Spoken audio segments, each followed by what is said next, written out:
Hola, reciban un cordial saludo, les habla la ingeniero Gabriela Guzmán desde CEPROINCA. En este caso vamos a continuar con la clase número 2 de esta serie de videos que hemos llamado SAP 2000 desde cero, donde estamos practicando con ustedes un poco el uso del software para que puedan utilizarlo en sus investigaciones en las distintas universidades del país y bueno, en su trabajo si es el caso. En nuestro blog aulaceproinca.blogspot.com estaremos publicando tanto los videos como el material de apoyo utilizado, ¿ok? El PDF de esta presentación usted puede descargarlo justo allí y también estaremos dejando los enlaces debajo de este video en la zona de descripción del video en YouTube.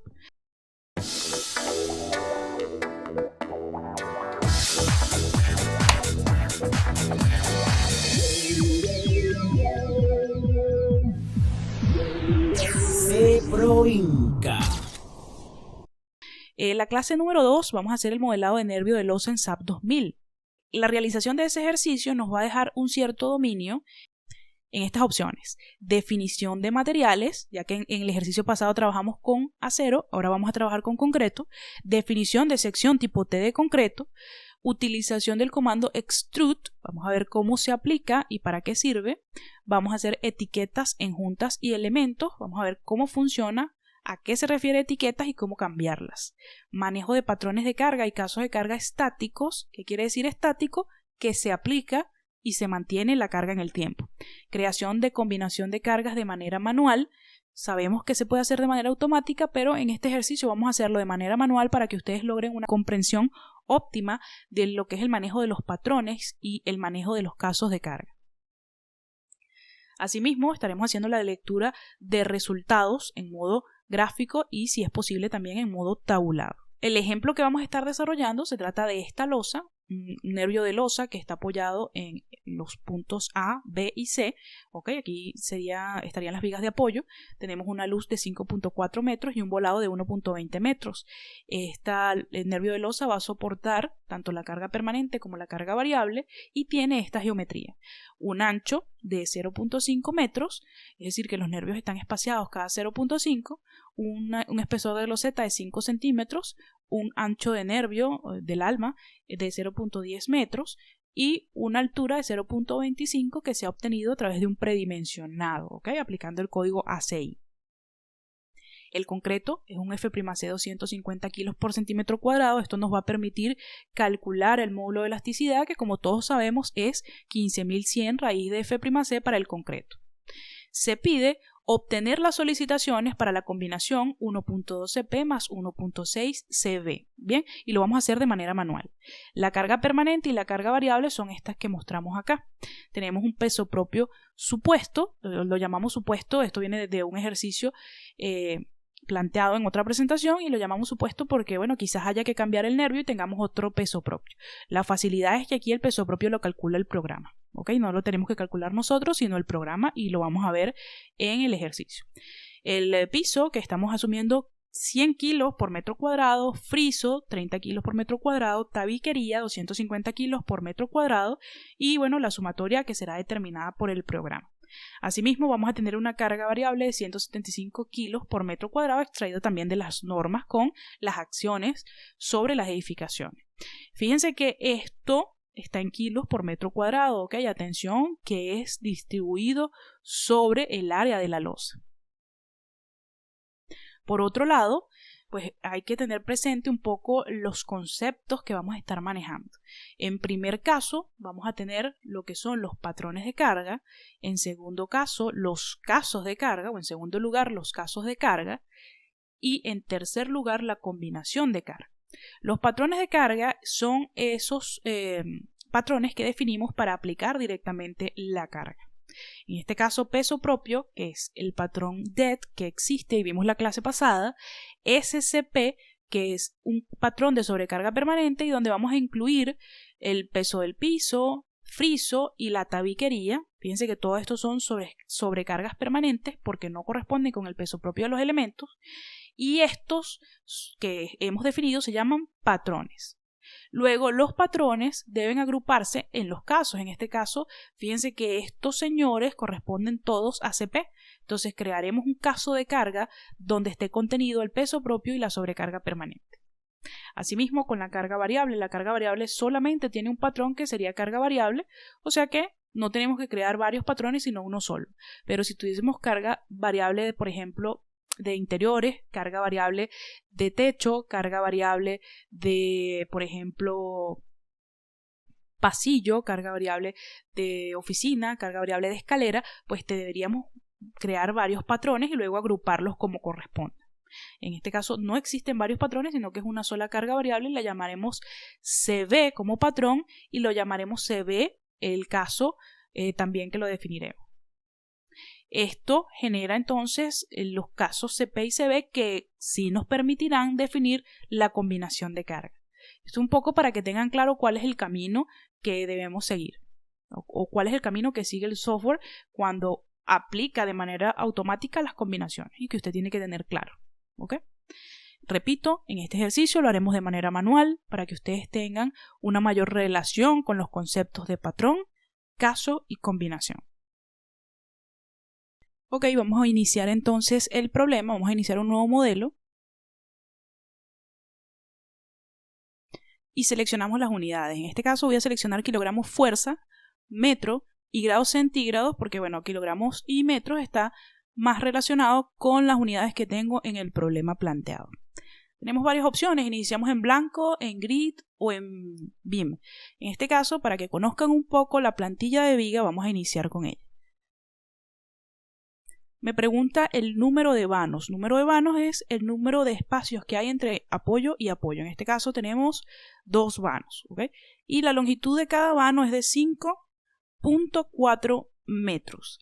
Aprovecho para indicarles en este momento que cambié, en la clase pasada estuvimos viendo cómo mi computadora trabajaba con coma, pero para mí es mucho más cómodo trabajar con punto como separador de decimal. Entonces lo que hice fue irme a panel de control, cambiar configuraciones regionales y de idioma, y para esta computadora en específico cambié el separador de decimal a punto para poder trabajar de manera más cómoda. Esta plantilla particularmente tiene una forma que me incomoda un poco, pero es algo personal. Ella lo que hace es que coloca el origen de coordenadas, si lo dejamos por defecto, coloca el origen de coordenadas en el centro de la viga. Eso a mí me incomoda, ya que siempre me gusta que el sistema de coordenadas, el origen, esté ubicado en el punto más izquierdo y más abajo posible si estoy viendo una planta, ¿no? Y si estoy viendo en elevación también. Entonces, en este caso, a mí me gustaría que el origen quedara siempre en el primer apoyo. Eso no es así por defecto, sino que aparece en el centro, pero bueno, podemos cambiarlo acá donde dice utilizar un espaciamiento de grid personalizado y ubicar el origen.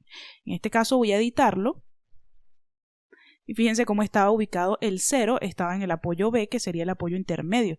Lo que voy a hacer es colocar el A en 0, el B en 5.4 y el C vamos a colocarlo en 10.8. ¿Ok? Aquí podríamos agregar de una vez una línea de grilla para colocar el volado, pero para explicarles cómo hacer el volado lo voy a hacer a través de comando extruir, entonces no lo vamos a hacer todavía. Fíjense que en Y no necesitaríamos más que una línea y en Z tampoco, que es la línea donde va a estar ubicada ese nervio de losa. Entonces hasta aquí, bueno, estaríamos bien con este sistema. Respecto a las propiedades de la sección, fíjense que aquí tenemos una por defecto que se le coloca si yo no defino ninguna adicional y tenemos un símbolo más. Cada vez que ustedes vean un símbolo más en una ventana, ese símbolo más quiere decir que podemos agregar una nueva propiedad, ¿ok? Por ejemplo, un nuevo material, si estamos en una definición de material o un nuevo caso de carga, un nuevo patrón de carga. En este caso, pues vamos a hacerlo con una nueva sección. Entonces presionamos el más. Y tenemos varias opciones, importar nueva propiedad, que lo vimos en la clase anterior. Si no han visto la clase anterior, les recuerdo que pueden consultarla tanto en el blog aulaceproinca.blogspot.com como en nuestro canal de YouTube, que pueden ubicarnos como Ceproinca. En este caso vamos a agregar una nueva propiedad. Esta nueva propiedad realmente es de concreto, pero cuando vamos a definir un nervio de una losa, tal como tipo T, como lo hemos planteado hasta ahora, ese nervio pues debemos plantearlo desde steel para poder entrar a una forma de T. ¿Ok? Colocamos el nombre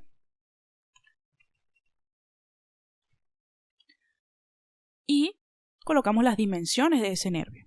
Esta altura, la altura del nervio, viene siendo 0.25, que es la altura externa. El ancho del ala, 0.5. El espesor del ala son 5 centímetros o 0.05 metros. Fíjense que él va a hacer la conversión solo. Y el espesor del alma del nervio va a ser 10 centímetros o 0.1 metros. ¿Ok? Esta es una manera de hacer las conversiones acá. Fíjense que pues con metros y centímetros y milímetros es muy fácil porque simplemente se trata de dividir entre 100 y quizás rodar la coma, pero cuando ustedes estén haciendo, quizás trabajando con pulgadas, pues se hace bastante útil esto porque el programa hace la conversión solo, ¿no? Aunque por fuera hayamos definido unas unidades de metros, aquí dentro yo puedo colocar simplemente la unidad. Por ejemplo, si quisiéramos colocar una pulgada en este espesor del ala, fíjense que yo coloco 1 y n de inch, hago clic fuera y él solo hace la conversión. ¿Ok? Entonces se hace bastante útil. Vamos a colocar 0.05, que es el espesor que teníamos. Ok, respecto al material, fíjense que aquí estamos con un acero. No es un acero, es un concreto, entonces vamos a darle al botón con el más para poder agregar una nueva propiedad. Agregamos un nuevo material. En este caso buscamos user para que sea definido por el usuario y concreto para que sea de tipo concreto. Presionamos OK y colocamos un nombre. El nombre sería F'C 250, por ejemplo, o FC 250 para colocarlo más sencillo. Y luego el peso. El peso sabemos que va entre 2200 y 2500 dependiendo del tipo de concreto del que estamos hablando. Vamos a colocar para este ejemplo 2400 correspondiente a estas unidades que vemos acá a la derecha. Luego viene el módulo de elasticidad. El módulo de elasticidad por norma o por código sabemos que es 15100 raíz de F'C. En este caso, bueno, vamos a sacar la cuenta para obtenerlo.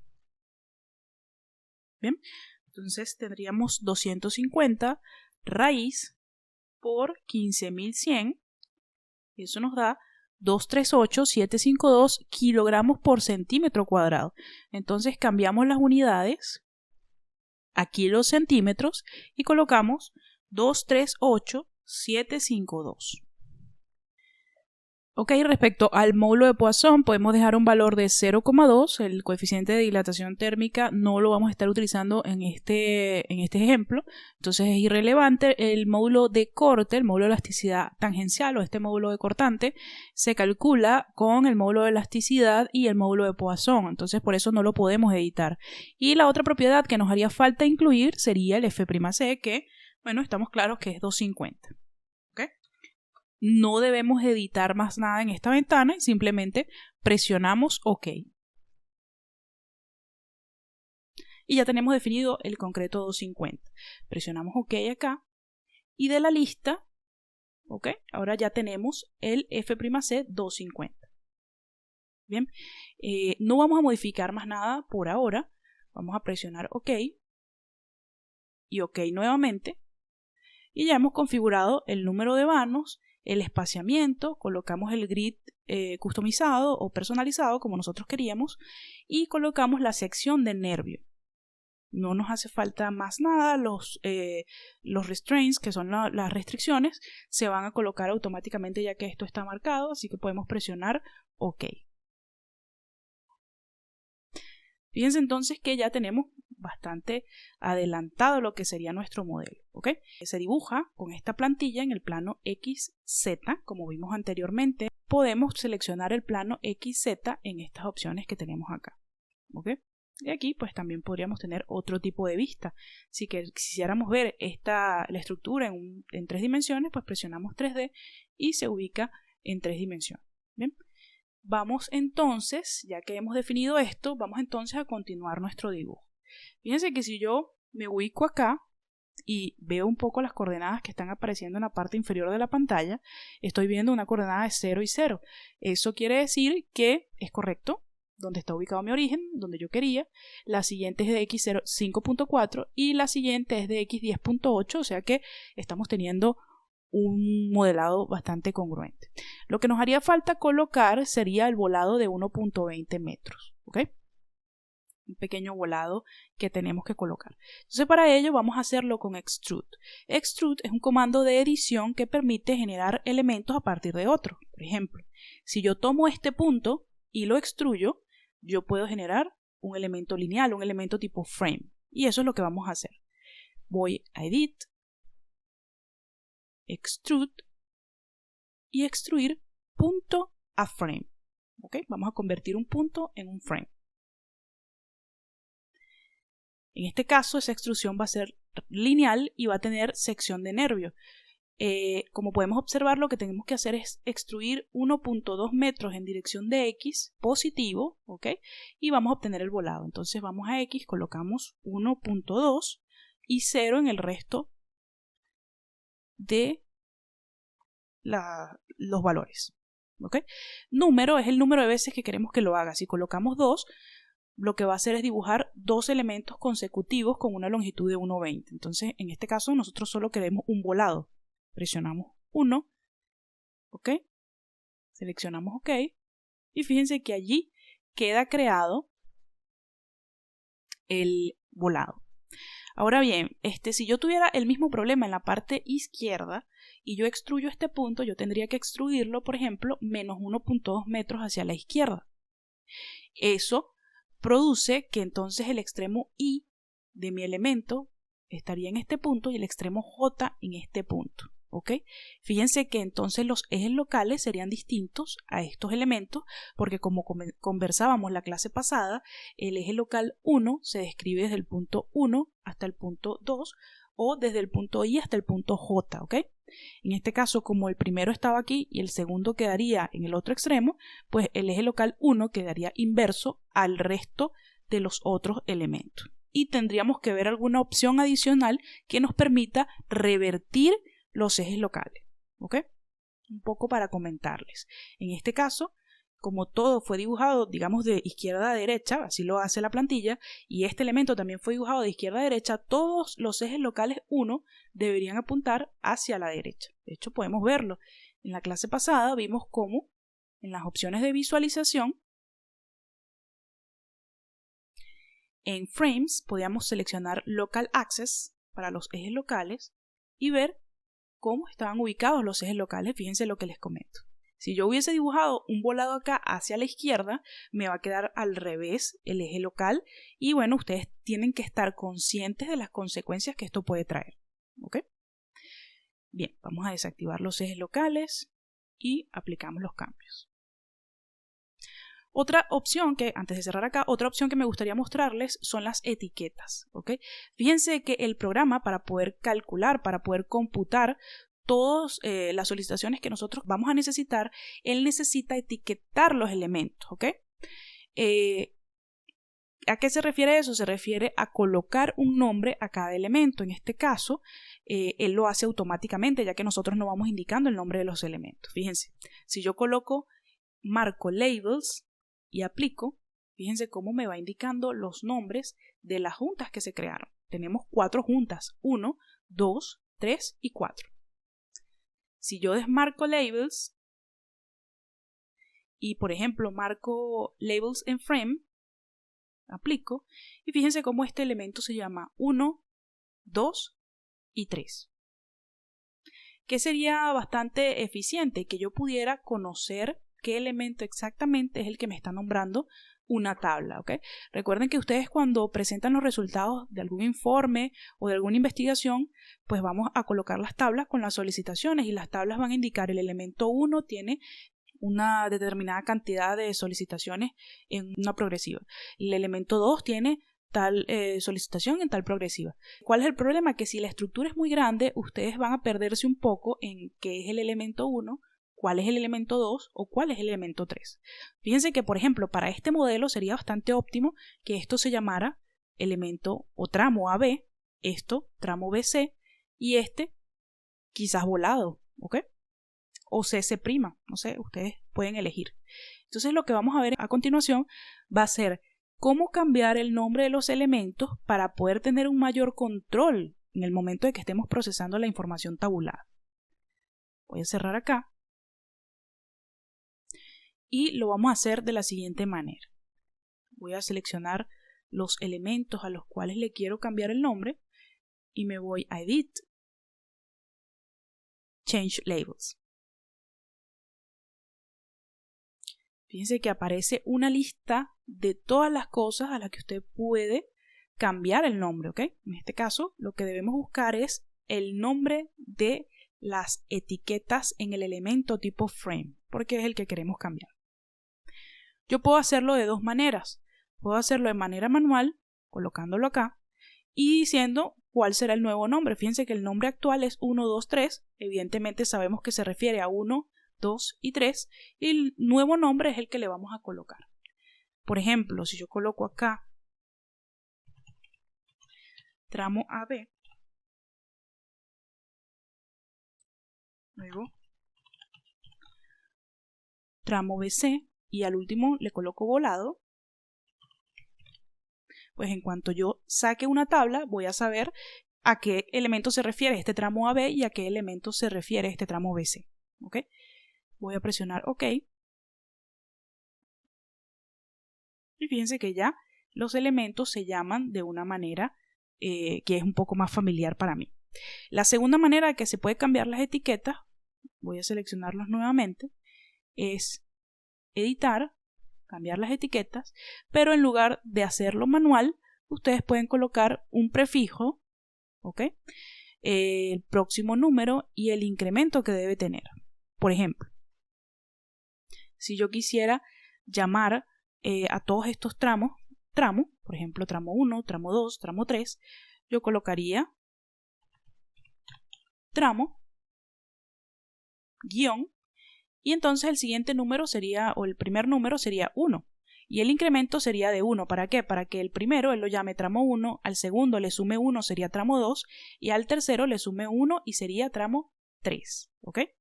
Eso lo hace en este orden de etiquetado. Yo puedo colocar un primer orden de etiquetado en Z, es decir, lo haría de arriba hacia abajo, o de abajo hacia arriba, perdón, y el segundo orden de etiquetado en Y, por ejemplo. En este caso estamos en una sola línea y en esta sola línea el orden de etiquetado pues debería ser X para que él nombre primero este, luego nombre este y luego nombre este.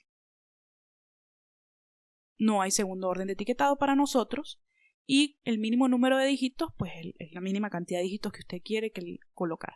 En este caso fíjense que los nombres no se han cambiado, el nombre actual y el nuevo nombre son iguales.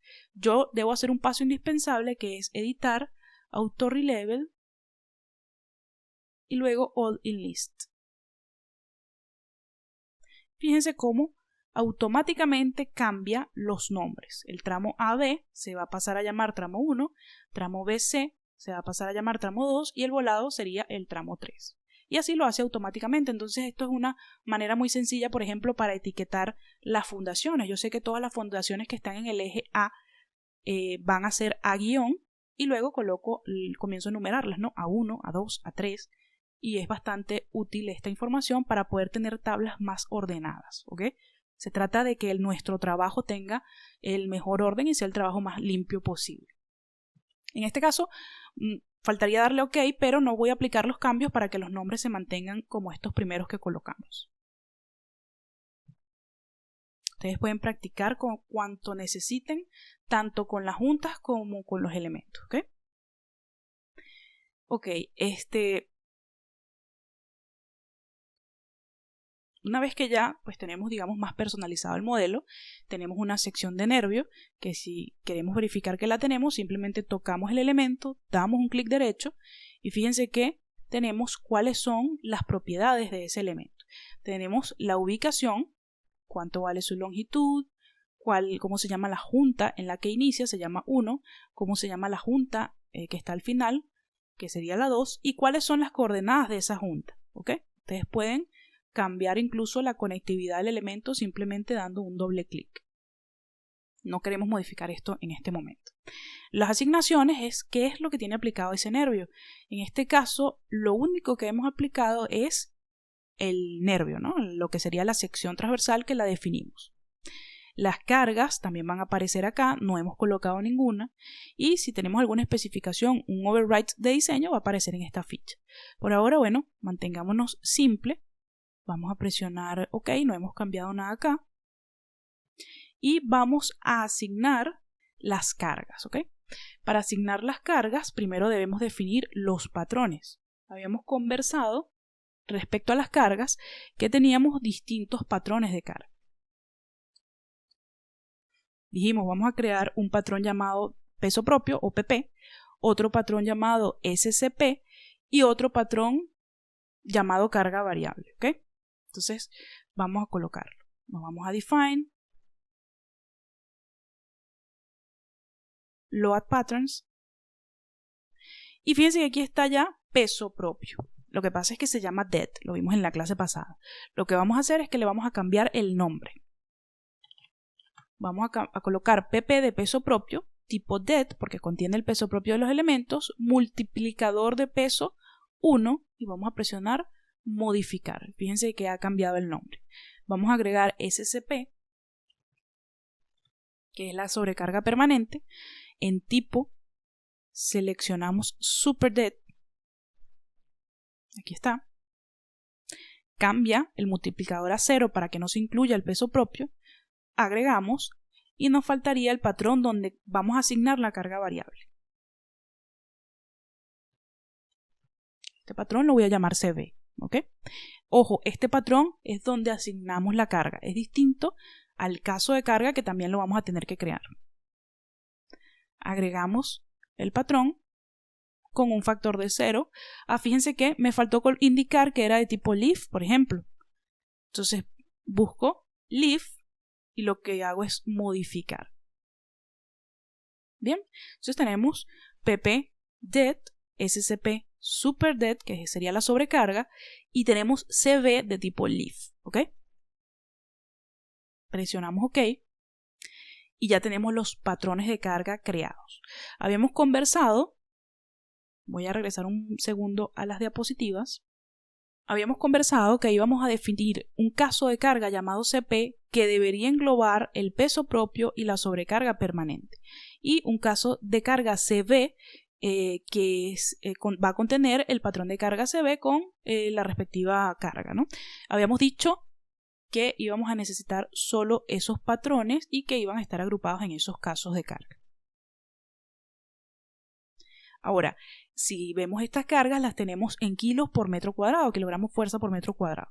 Eso quiere decir que hace falta calcular la carga distribuida sobre el nervio, ya que esto está distribuido sobre el área de losa.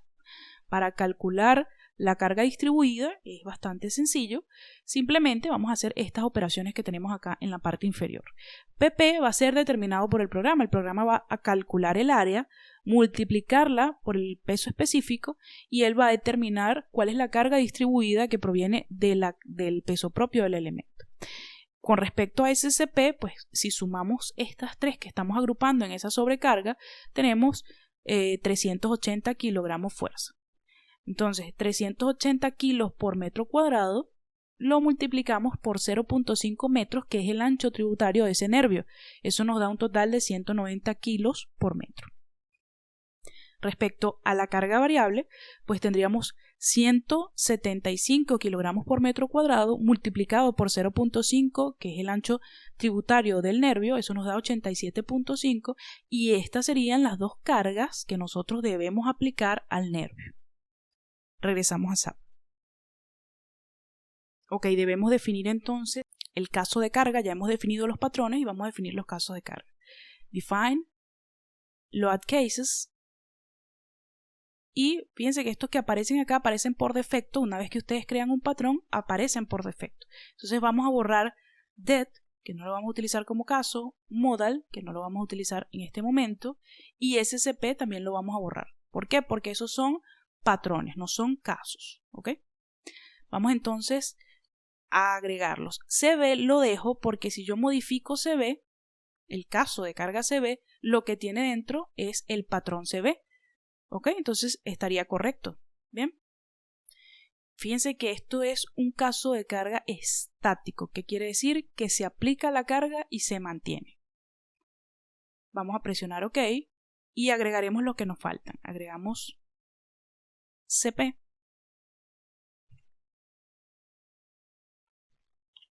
CP de tipo estático, ¿ok? Fíjense que hay muchos tipos de los que podemos trabajar. Vamos a limitarnos en este ejemplo con el tipo estático y agregamos lo que contiene CP. Sabemos que los patrones que contiene CP son peso propio y sobrecarga permanente. Entonces, de esta manera, agrupamos los dos patrones de carga dentro del caso de carga CP. Presionamos OK y ya tenemos los dos casos de carga que necesitamos. El siguiente paso, si nos guiamos por el menú, sería crear la combinación de carga. Agregamos nueva combinación y en nombre, esto es un texto, usted puede colocar lo que usted prefiera. Yo les recomiendo describir lo que hay dentro de la combinación. En este caso sería 1.2 CP más 1.6 CB, es la combinación que nos pide el ejercicio. ¿Cómo queremos el tipo? Lineal. Lineal quiere decir que sumará CP con su signo y CB con su signo. Fíjense que hay muchos otros tipos de combinaciones que estaremos viendo más adelante. Incluimos entonces el caso dentro de la combinación. En este caso CP con un factor de escala de 1.2 y lo agregamos. Y nos faltaría colocar aquí dentro 1.6 CB que también está incluido dentro de la combinación. En la lista de casos buscamos CB y colocaríamos 1.6 como factor. Presionamos OK y ya tenemos creada la combinación que nos estaba pidiendo el problema. Presionamos OK.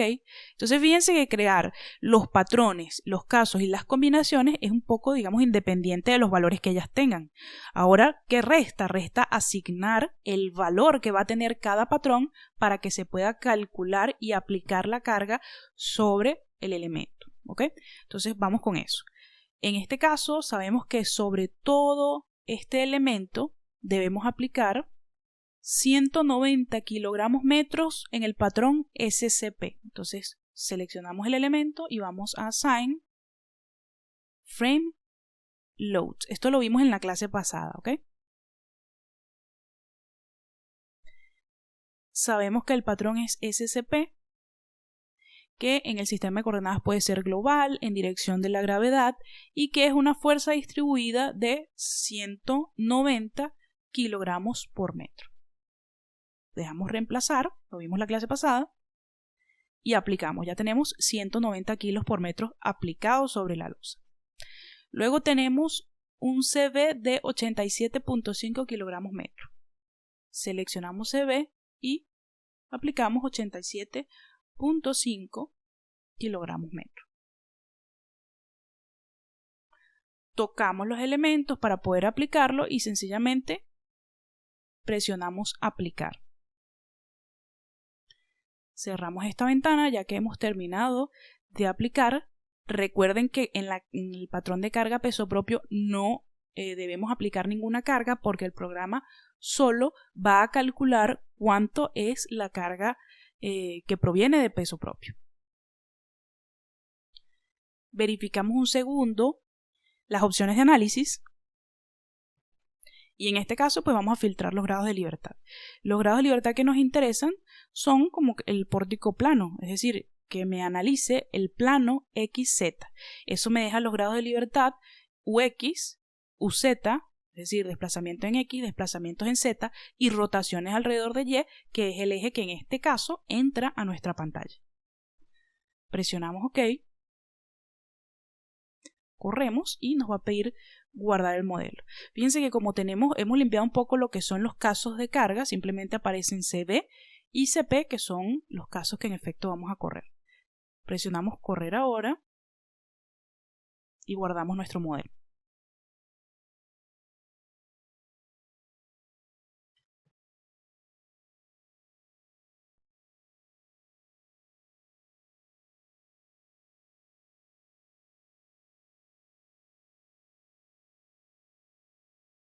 Bien, eso que nos muestra entonces es la deformada para el caso de carga que ustedes tienen puesto acá, puede ser o incluso un patrón. fíjense que si entonces yo me acerco, lo habíamos visto en la clase pasada, alguno de los nodos, pues él me va a decir cuál es el desplazamiento que tuvo ese nodo en los grados de libertad que fueron permitidos. En este caso tuvo un desplazamiento vertical hacia arriba, que sería U3, y una rotación de menos 0.0028 radianes. También podríamos ver esto de manera animada, un poco para ver cuál es la deformada, si no tenemos ningún elemento mal vinculado, ¿ok? Entonces, para eso nos sirve ver un poco la animación. Detenemos la animación en este caso y vamos a pasar a verificar las deformadas. Para verificar las deformadas utilizamos este botón y fíjense que tenemos las combinaciones, ¿ok? Los casos y las combinaciones que ustedes han creado. Tenemos la opción, en este caso, de escalar el dibujo, si lo queremos automático, donde el programa lo exagera como ustedes lo están viendo acá, o si queremos uno definido por nosotros para verificar. Por ejemplo, si yo coloco un factor de 1, yo espero que la deformada sea poco apreciable, porque no puede ser esta deformada con un factor de escala de 1, ya que eso quiere decir que cuando se construya la losa y se aplique la carga, esta sería la deformada, ¿okay? Entonces, este, por ejemplo, nos sirve para verificar que las cargas están correctamente colocadas, que los resultados que estamos obteniendo son lógicos. Entonces, por ejemplo, dejemos un factor de 1, aplicamos y fíjense cómo es casi imperceptible la deformación que realmente tendría esa losa.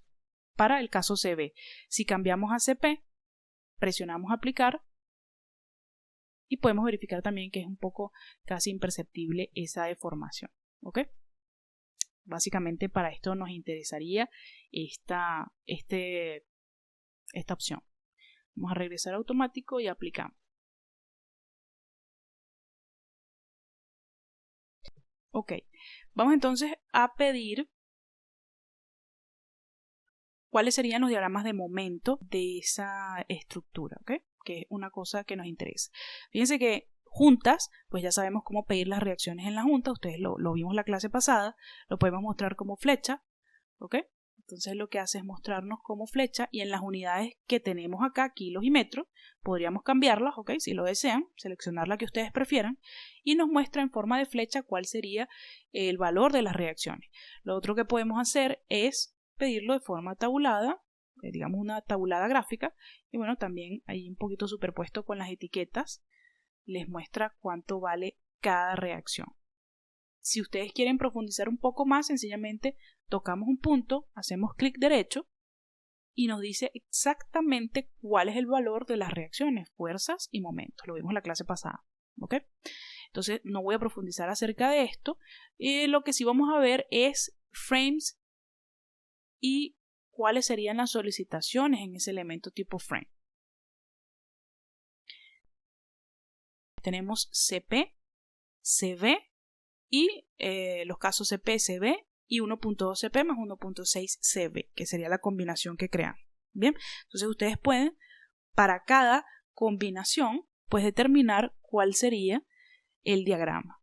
Tenemos, si queremos mostrar fuerzas o esfuerzos, por ahora vamos a hablar de fuerzas, y la componente que deseamos, si es de fuerza axial, si es de corte 2.2 o corte 3.3, si se trata de una torsión, de un momento flector 2.2 o un momento flector 3.3, ¿ok? Entonces ahora voy a pasar a la presentación para explicarles un poco cuál sería la convención de signos para que estén claros cuando estemos leyendo resultados dentro del programa. Esto que está acá en imágenes es la convención positiva para el programa. ¿Cuál es la convención? La fuerza axial y momento torsor tiene esta convención, fíjense. Recordemos que la fuerza axial se mide en el eje 1 y sería saliendo del elemento. Entonces ya sabemos que la tracción es positiva para SAP. El momento torsor es positivo, simplemente para identificar cuál es el sentido, ubicamos nuestro pulgar en dirección a la fuerza de tracción y allí tenemos el sentido del momento. ¿Ok? Entonces eso nos daría, ubicamos el pulgar y con la regla de la mano derecha leemos la dirección de momento torsor positivo y acá igual orientamos el pulgar y con la regla de la mano derecha obtenemos cuál es la dirección de momento torsor positivo. Respecto al momento flector y corte en el plano 1-2, fíjense lo siguiente. Tengo mi elemento y tengo los ejes locales 1, 2 y 3 como los determinamos en la clase pasada. Entonces yo puedo determinar qué es lo que ocurre en el plano 1-2. Fíjense que el plano 1-2 es este que se forma con los ejes 1 y 2 locales del elemento. En ese plano pues vamos a tener momento flector y vamos a tener cortes.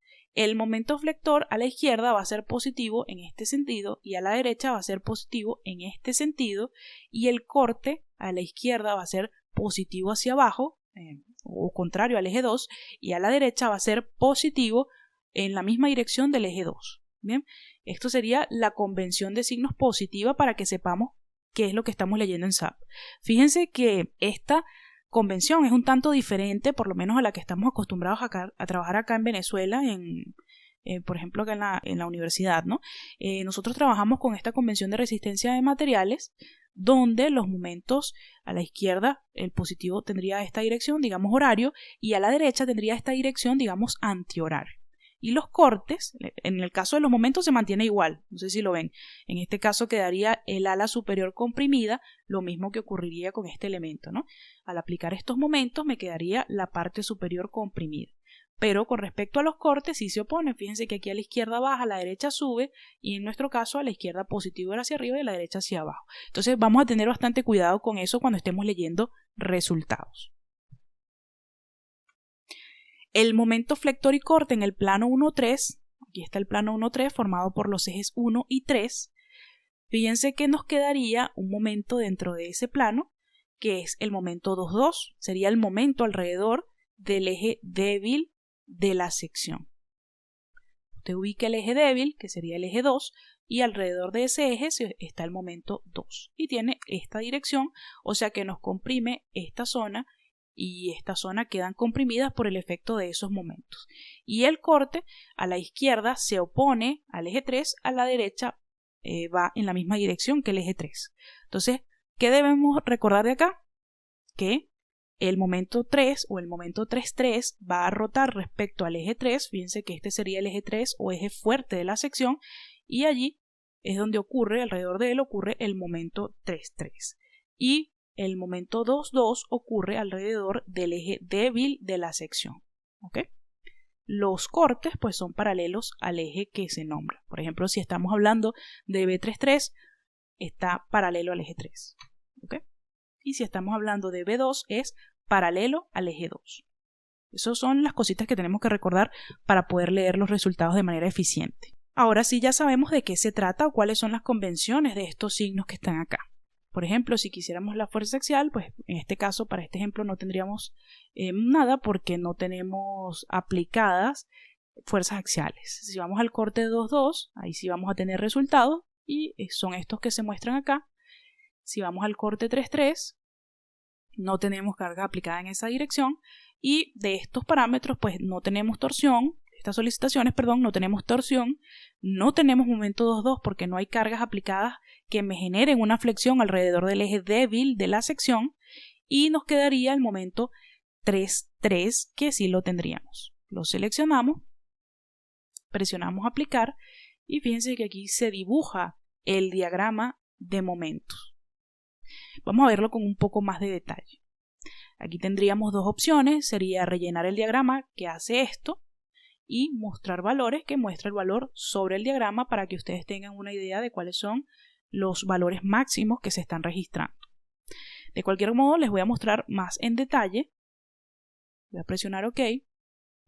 Y para ver más en detalle, fíjense que ustedes pueden caminar sobre la sección y les va a ir diciendo cuál es la variación o cuánto vale el momento flector en ese punto. Otra opción es seleccionar el elemento, dar un clic derecho y entrar a una información muchísimo más detallada de ese caso, ¿no? Tenemos CP, CB y 1.2 CP más 1.6 CB. En el primer recuadro tenemos el diagrama de cuerpo libre, la carga distribuida, las reacciones, ¿ok? Y las fuerzas que mantienen el equilibrio de ese elemento.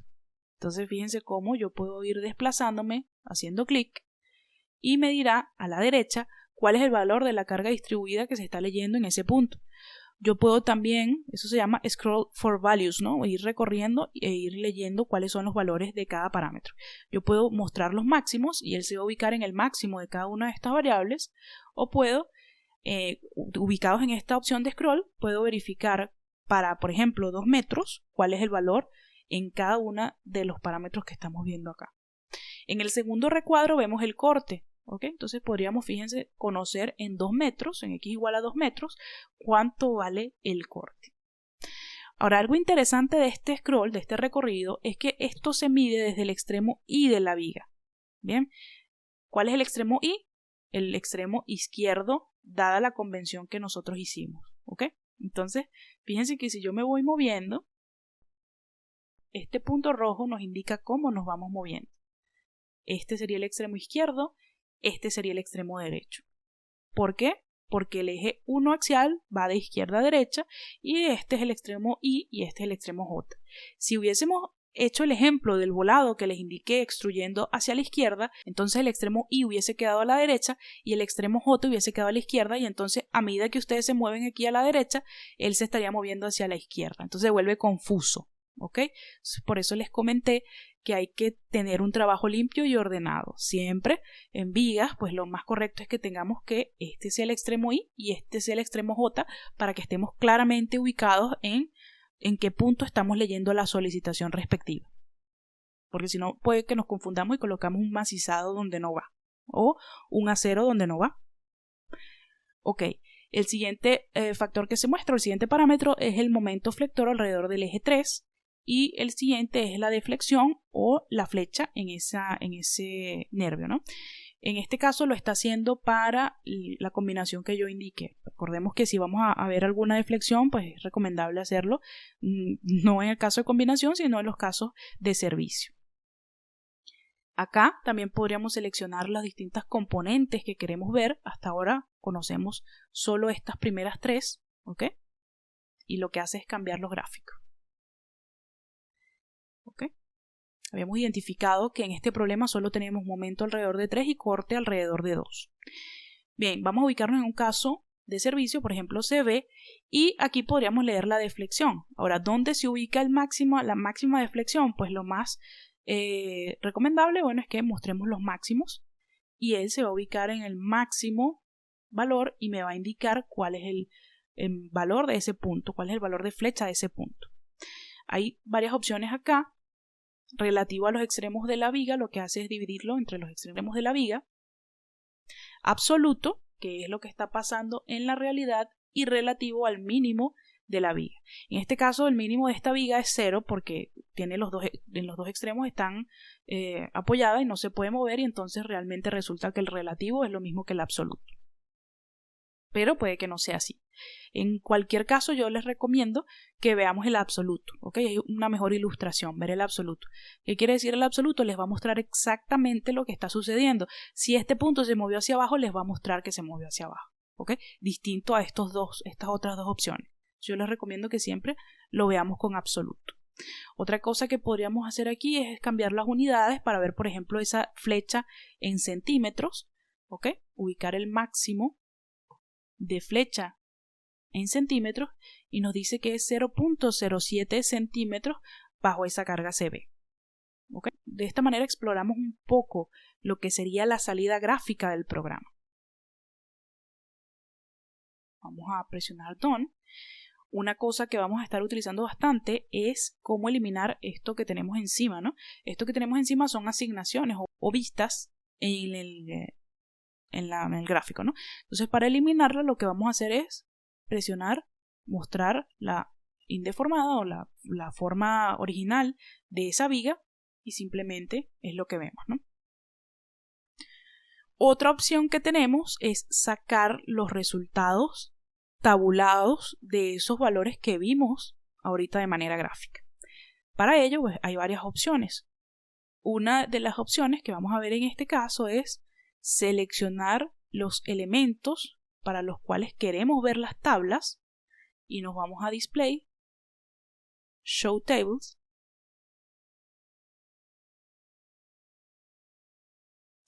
y aquí tenemos todas las tablas disponibles de ese modelo. En este caso, pues vamos a seleccionar, para la parte inferior tenemos análisis de resultados y podemos ver resultados en las juntas, por ejemplo, desplazamientos, reacciones, masas. Podemos ver cuáles son las salidas en los elementos, por ejemplo, frame, objetos y elementos. En el caso de los frames, fíjense que tenemos fuerzas, stresses, que son los esfuerzos, y joint forces, ¿ok? Entonces ustedes pueden seleccionar cualquiera de las opciones que ustedes deseen. Si deseamos, por ejemplo, diagramas de momento o cuáles son los valores de momento para cada progresiva, ustedes podrían seleccionar esta que tenemos acá, que sería las fuerzas en los elementos. También podemos seleccionar para qué casos de carga podemos obtener los resultados. Si vamos a diseñar, por ejemplo, este elemento en Excel, pues lo más sencillo es que coloquemos la combinación de 1.2 CP más 1.6 CB y nos llevamos entonces los cortes y los momentos. Así que voy a seleccionar esta combinación. Hay algunas otras opciones, pero para no alargar un tanto esto, vamos a quedarnos entonces simplemente con esa combinación que seleccionamos y vamos a presionar OK. Y fíjense que tenemos las tablas.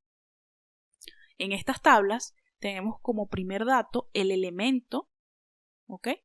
Como segundo dato la estación es la progresiva, es decir, la distancia que hay desde el extremo izquierdo del elemento hasta el punto donde estamos parados, ¿ok? Y en ese punto nos va a decir para cada combinación cuánto vale la carga axial, los cortes, la torsión y los momentos flectores. Si yo quiero diseñar de manera manual esa losa, necesitaría el corte y necesitaría el momento flector únicamente. No necesito P, ni B3, ni T, ni M2. ¿Ok? Entonces yo podría sencillamente filtrar lo que me está mostrando esta tabla de esta manera. Format, Filter, Sort son unas opciones que tenemos para dar formato a esta tabla y filtrar lo que se va a mostrar o no se va a mostrar. Si entramos a una de ellas, pues se nos abre esta ventana donde están las tres disponibles.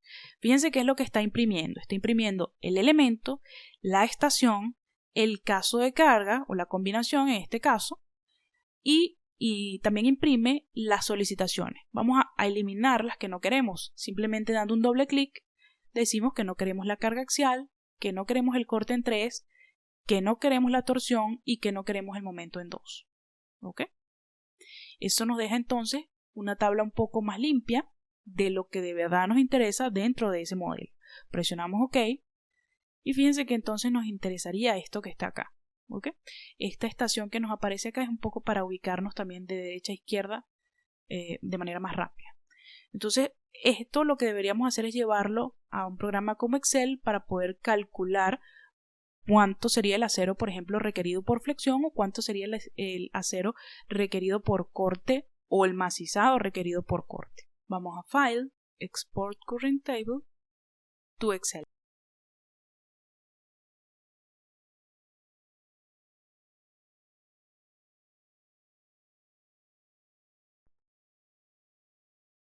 Bien, con esto entonces terminamos lo que estaría planteado en el ejercicio y en los siguientes ejemplos pues estaremos analizando mayor cantidad de comandos y de opciones que tenemos para trabajar. Esperamos que esto sea de muchísima utilidad para ustedes. Recuerden compartir y si tienen alguna duda pueden hacer las consultas a través de la entrada del blog aulaseproinca.blogspot.com, pueden comentar o a través del canal de YouTube. También si están viendo este video en el canal de YouTube pueden consultar allí sus inquietudes. Muchísimas gracias por su atención. Esperamos vernos en la próxima clase.